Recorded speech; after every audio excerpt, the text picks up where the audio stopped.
genetically a businesswoman. So business is in my blood. We have to be grateful for what we have while we have it. That I speak with, I usually find that most of the leaders are always driven by some core values. Yes. Never think that you are where you are because you deserve it. There are many things that come together for you to be here. A Global Capability Center is a center of a global organization which is building its capabilities in another country, getting global talent to do work from wherever they are. One change that India needs to make, either culturally or structurally, what do you think that would be? Indians can sit in other countries and lead. They can very well sit and lead in India as well. Just trust them. Which country has a tech talent today? With age on their side, I think everyone in the audience knows the answer. The global capability centers in India reshaping themselves in this current mix and current cloud of technology and automation and the changes that we see.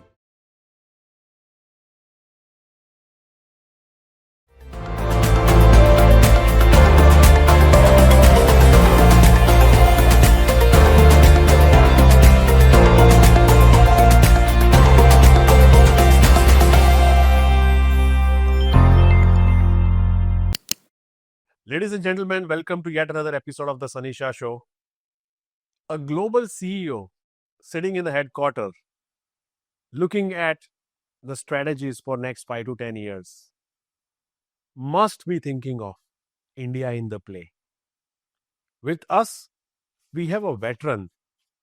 Our guest is someone who sits at the intersection of India Inc., making global businesses come to India, establish and scale.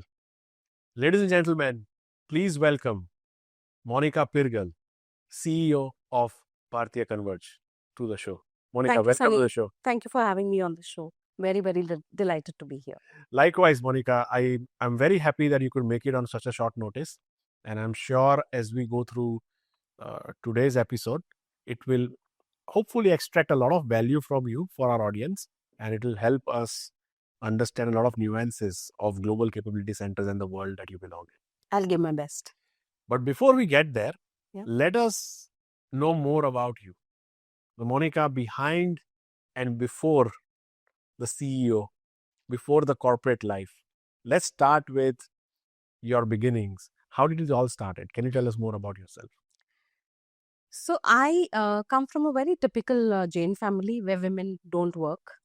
So I just carved my path. I was very good at studies. So I just decided that I want to study.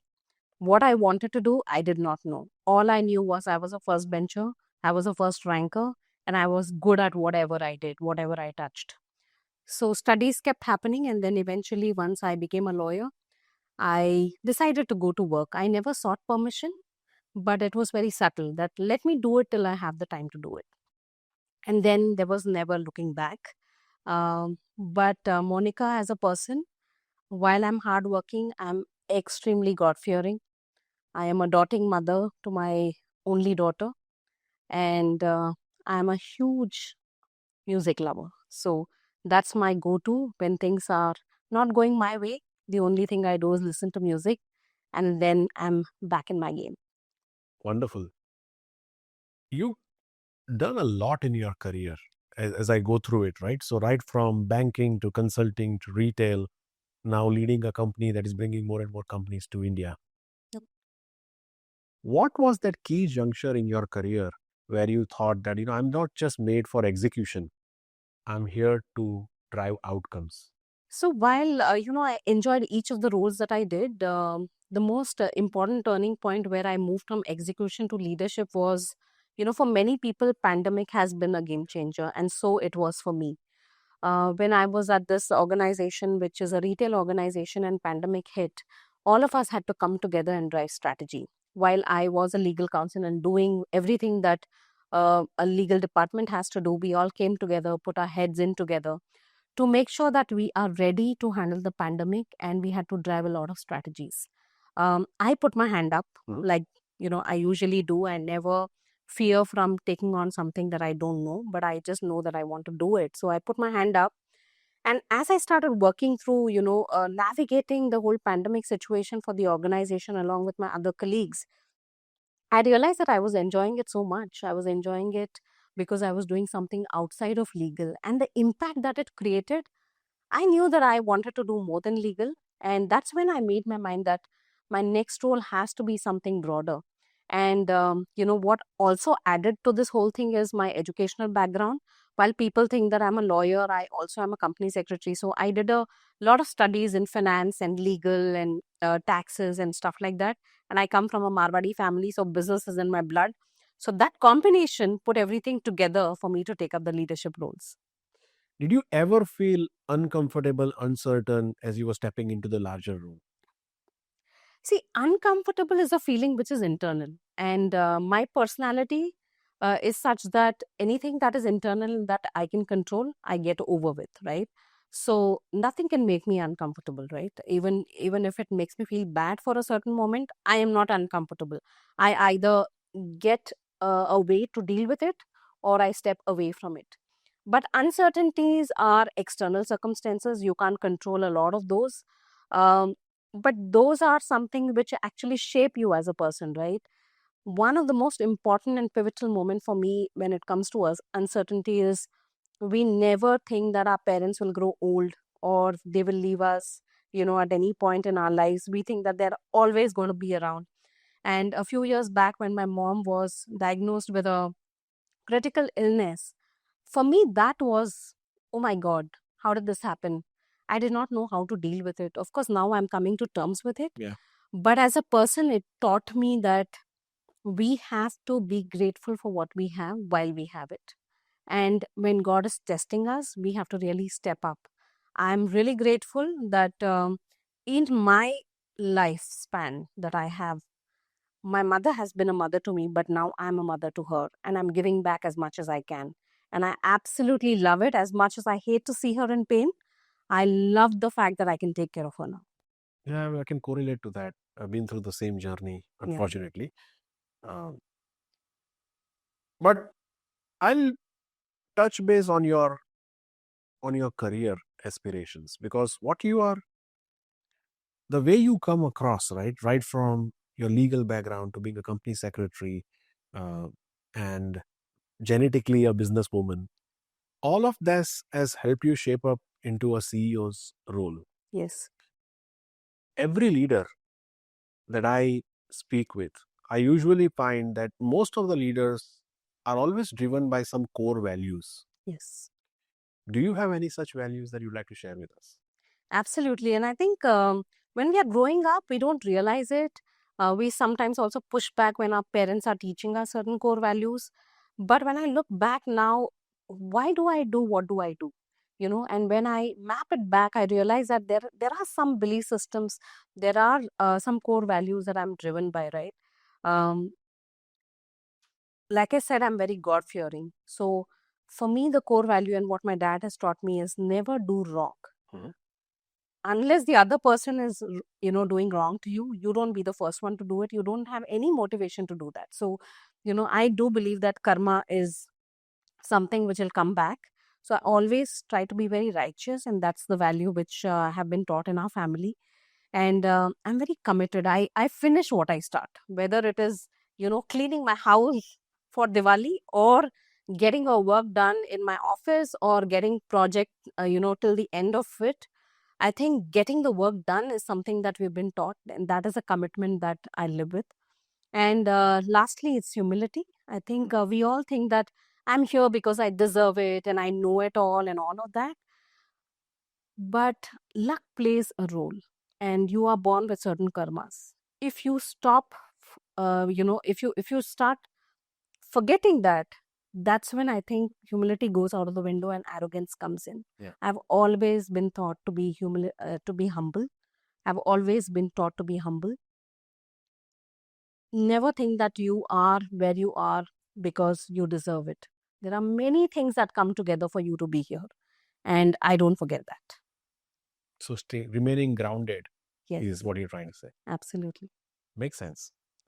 Let's get into the nitty-gritties of global capability centers. My favorite subject. Your favorite subject, and a subject that everybody Yeah.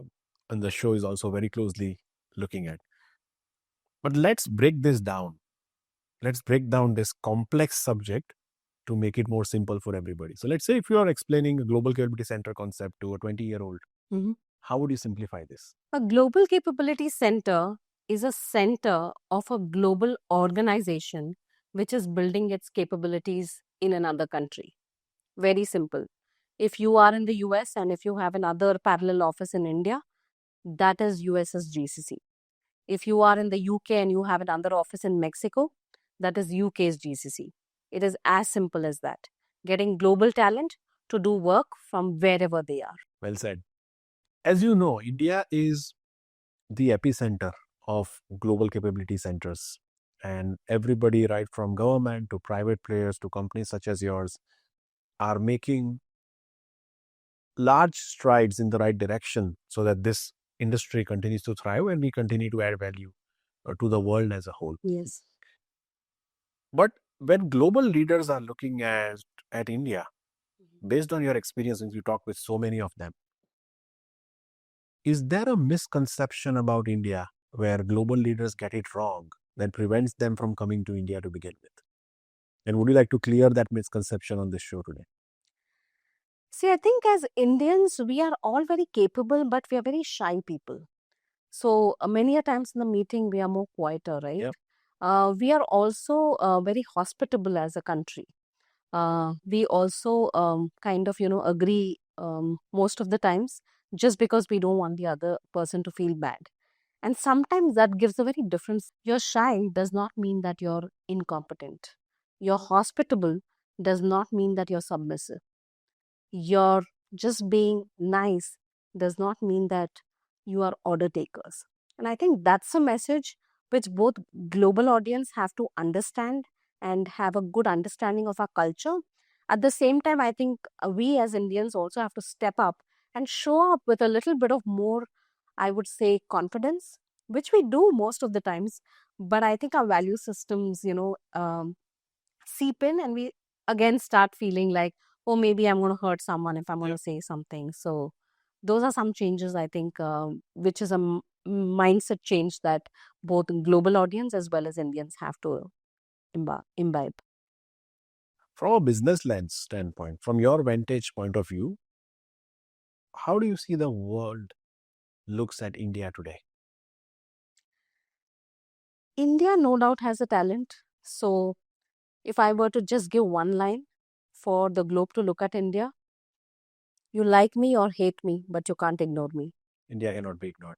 Cannot be. No one can. And if we were to look at, I think you kind of subtly answered this question, but I'll be more specific.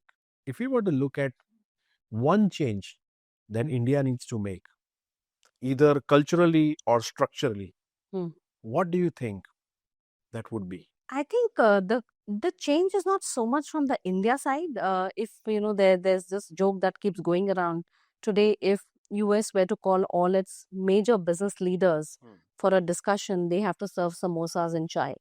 And right, that's the kind of India representation that we have in the global map on businesses. So India is there, the talent is there. I think it's just that the globe has to start believing that if Indians can sit in other countries and lead, they can very well sit and lead in India as well. Just trust them, give them the autonomy along with the authority, and they will be there. Nicely said. If I were to talk about you with your peers in the industry, everybody tells me that you are a very powerful leader. Let's talk about women leadership for a moment, because I think that is something where you continue to inspire thousands and thousands of people around you. Thank you so much. So with those lenses, I want to understand, and I'll be more candid about it, and you can be candid about it as well, that being a woman in these shoes, have you ever felt undermined the way people look at you in some of the key decision-making activities or the general perception as a whole? Have you ever felt that? See, as a woman leader, like you said, right, a lot of people look up to me, so I'm not going to sugarcoat any of this, right? I experience it. Even now, I experienced it in my past as well. But does it really bother me? The answer is no. Because if they are undermining my authority, I think it's the lack of their understanding of my capability. If they ask me, I'll give them the answer. If they don't and they think that they can do it, then they very well do it. My only statement to them is, if you don't give me the authority, then don't hold me accountable for it. Then they come back to me and say that if we have hired you to do this, then we should let you do this. Otherwise, I will not take the accountability if I don't have control. So these things are there in reality, Sunny. I wouldn't say that if you reach a particular level, it is not around. It is there. You just have to learn to either ignore it or learn to navigate through it. Interesting. One myth, if you were to eradicate about women leadership, what would that be? I have been through this whole journey as a mother, as a wife, as a daughter. We have a lot of life-changing events in our lives, right? We get married, there's a change. We have kids, there's a change. As we grow older, we have elderly care. But we have the conviction as women, and each one of them who's listening to this, all of you have the conviction, the ability to go out there and deliver. I think people think that, oh, if she has a child, she cannot travel. If she has elderly care, she's going to be very, very vulnerable. Just keep that out of work, guys. We are here to deliver, and we will, irrespective of what happens in our personal lives. Very well said. I'll ask you one more tricky question. If you reflect upon your journey, think of a time where you had a choice either to be liked or be real. What did you choose, and how did that affect you? I'll change it a bit. I think, either be liked or be respected, because respect is my favorite word. I give it and I expect it back. Everyone who likes you will not respect you necessarily. But everyone who respects you will be fond of you and will like you. And because that's the way the equation goes, I always prefer to be respected and do the right things. Even if in that moment they may not like it, I will still do the right thing and earn their respect, because you can always go back and tell them why you did what you did to get their likingness. But if you're just wanting to be liked, you can never do the right thing, right?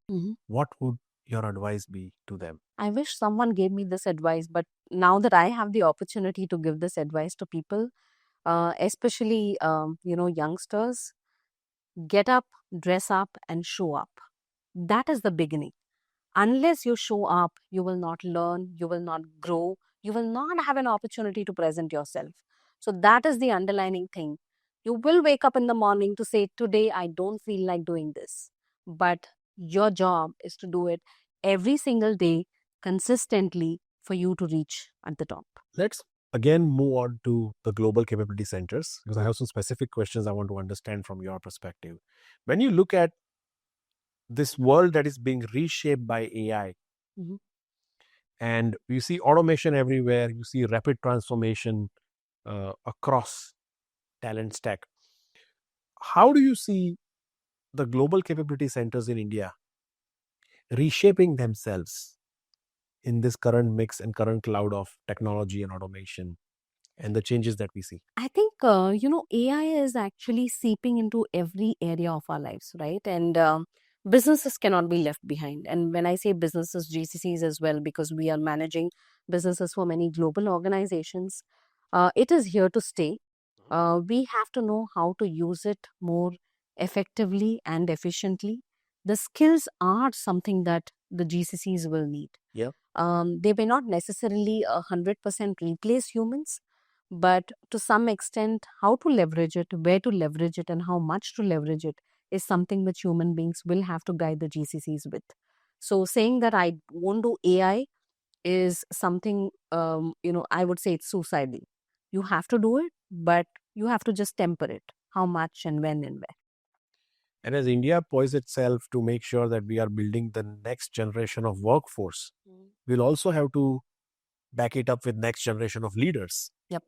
Now, when you look at that, what are the key skills that you think those future generations of leaders should have? So I attended this workshop where, it was a 2-hour workshop, but at the end, I just walked out with 2 lines. And it says, competency gets you hired, but personality gets you fired.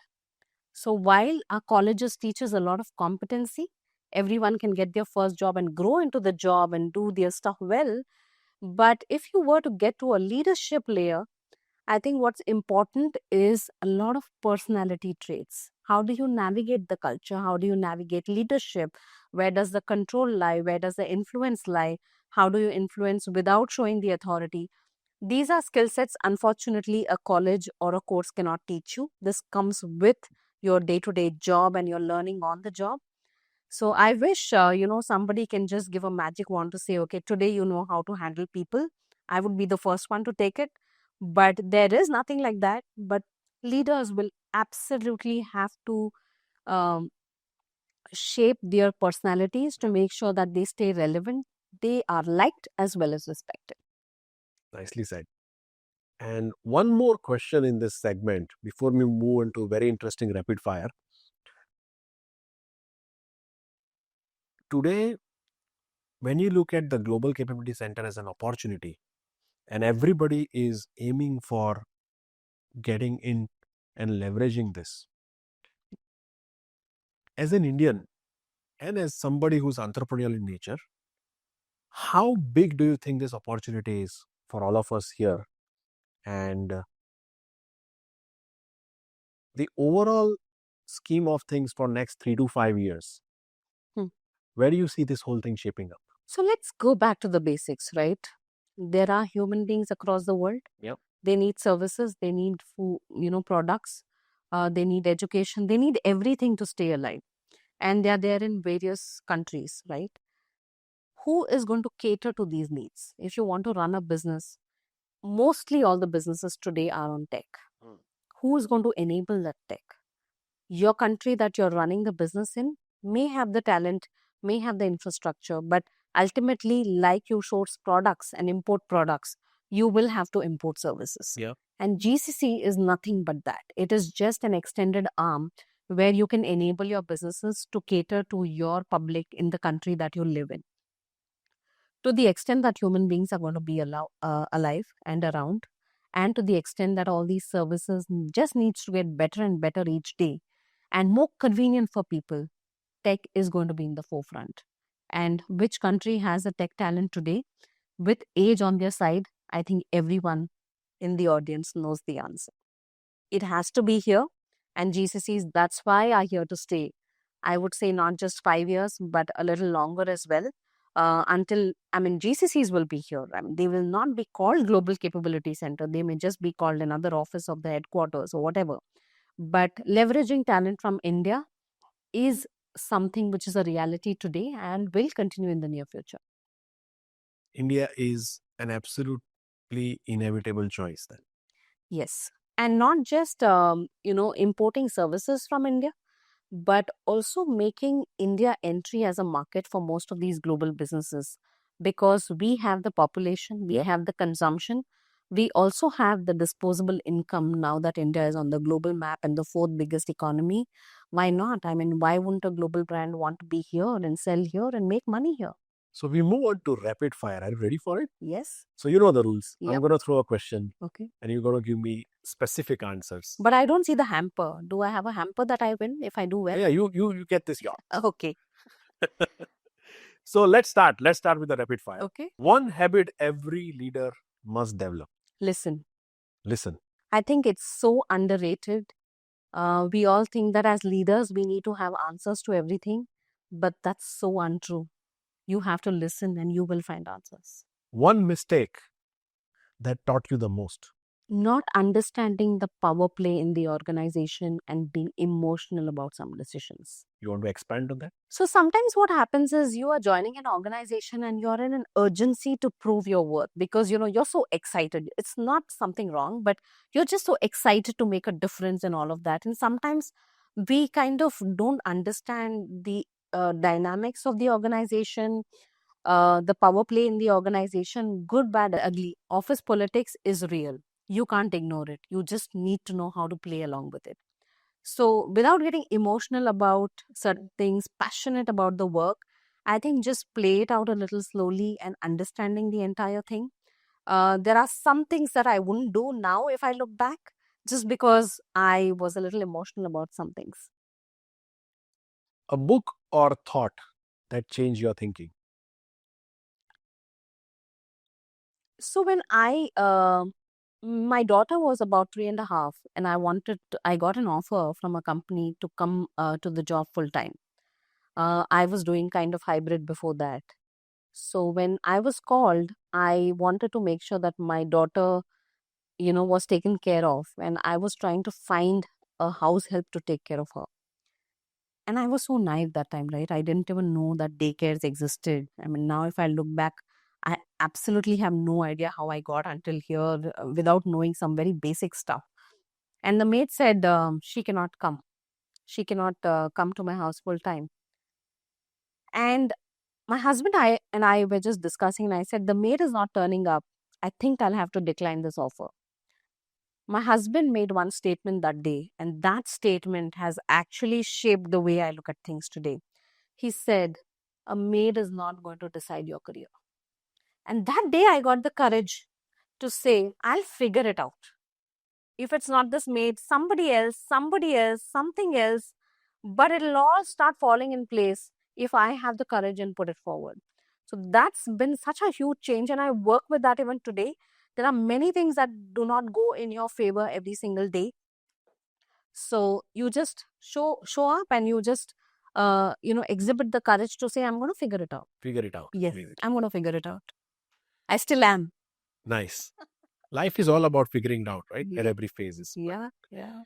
Something most people don't know about Monica Pirgal. I'm a singer. Don't ask me to sing, but I'm a singer. I learned Carnatic classical music for about 3 years, and I tried my hand on veena and piano as keyboards as well. So, and that's why this whole thing about being a music lover. I didn't train myself to become a very great singer, but at least I have the sanskar of understanding good music, and that's what keeps anchoring me back to music whenever I need some rescue from the real world. Nice. And my last question, one sentence, if you were to tell to your younger self, what would that be? Be kind to yourself and take care of yourself.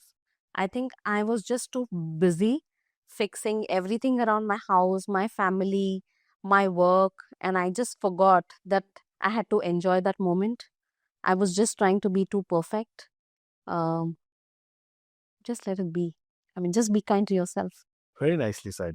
And with that, I want to have a couple of questions where I want to understand how you are looking at the things as we go ahead. As you march ahead to a very illustrative and very successful career. And if you were to someday reflect back upon the journey that you had, and if you had people who would look back at the way you carried yourself for all these years, Yep. What do you think you would like or prefer to be known for as people look back and reflect upon the journey of Monica Pirgal? She was courageous. She had an unconventional career. She showed up every single day. And what's the legacy you want to leave behind for India and for your future leaders? I want to create more employment in India, whether it is through GCC or whichever organization, whichever industry that I work in. I want to make sure that the Indian talent is out there on the globe map, on the global map. I want to create more and more employment. I want to make sure that I can serve back the society that I'm living in whatever way or form. I don't know how. I don't have an answer to that. But like I said, Monica Pirgal always figures it out, and I will. Very nicely said. Monica, you are a great reflection that leadership doesn't necessarily always have to be loud. It can be intentional. Yes. The way I look at your journey, the way I look at you, the more I know you as a person, I think you are quite intentional about everything that you do. Yes. And you are also extremely genuine about the efforts that you put in. While the outcomes are not always in our favor, but I think the genuine intent Yep. and effort is is reflected very, very naturally when I look at you from an outside-in perspective. And I think that makes you the terrific leader that you are. And with that being said, the intention that you have for your people, for our industry, most importantly, the intention that you have for India and the contributions that you are doing for India's success to create more jobs here, to create more employment in India, and to make sure that India continues to thrive and continue to be relevant to the global scheme of things. It's truly appreciable. And as a fellow Indian, I have a lot of respect for you for that. Thank you so much, Sunny. With that being said, we come to the end of today's episode. It was my honor, and it was a wonderful conversation that we've had over the last 45 minutes to an hour. But I think a few takeaways, if I were to summarize, intentional leading always paves the way. You have to be courageous at times. You will not have a complete rule book when you begin that journey. When I look at Monica Pirgal, right, when you started, your career or your life for that matter is not Google Maps where you put a destination and it navigates you through it. Exactly, yeah. But it is important that you press the start button. Yes. You press the pedal and start the journey. Yep. And as that happens, life has a beautiful way of figuring everything out. Yep. And that is very inspiring when I look at your journey. Yeah. So may God continue to bless you, and may you continue to pursue higher success in life. Thank you so much for joining me today. Thank you, Sunny. It's been a pleasure to talk to you, reliving some of my old memories, my days when I started my career, when I was raising my daughter, and today where I am in front of Sunny Shah. It's no small feat. Thank you so much for having me. Thank you. The pleasure is all mine. So, ladies and gentlemen, what a powerful lady that we had. I'm sure you were awestruck. I'm sure you're taking a lot of inspiration from this conversation. Please continue to follow us. Please continue to subscribe to our channel so that we are able to bring more such meaningful conversations to you every single week. Until then, this is me and Monica signing off. Thank you.